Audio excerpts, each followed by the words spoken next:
Hey WordNerds, it's time for this week's belated Circulation Desk episode.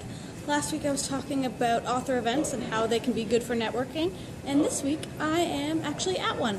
So let's go check it out.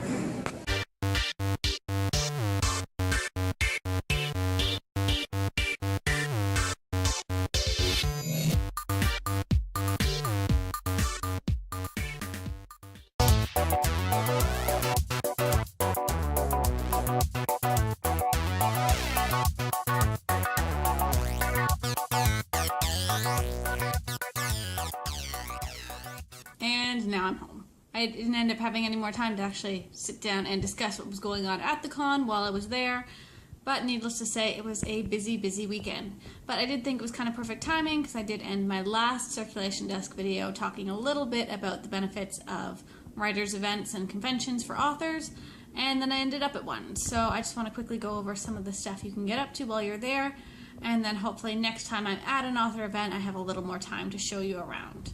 So for me, the big one when I go to these kinds of events is to sell books physically at a dealer's table. You set up a nice little display like you saw in my video there with Patrick Press, and you hand sell books to readers as they walk by. This involves a lot of striking up conversations with strangers and can sometimes be a little bit uncomfortable, but you meet a lot of great people who love books, and it's usually worth your time.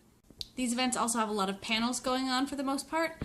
Think along lines of like Comic-Con and an Avengers panel, except at literary conventions they're talking about writing and books and trends and publishing and really anything you could really want to discuss with other writers and readers. There's a panel for it. Some will have more than others, and a lot of the times it will be published authors that are hosting the panels and taking questions. So it's a great way to pick the minds of other readers and writers and kind of see what they think is going to be the next big thing or what's worked for them. So there is a huge wealth of information to be had in panels at these events because people are literally going just to talk about these things, and they're happy to answer questions. So it's a massive resource. And finally, tying it all back together with last week is networking. Throughout all of these events and the panels and the show floor, there are other people who love books. The one I was at this weekend was AdAstra, which is a Toronto area sci-fi and fantasy convention. So everyone there loves the same kind of books I do.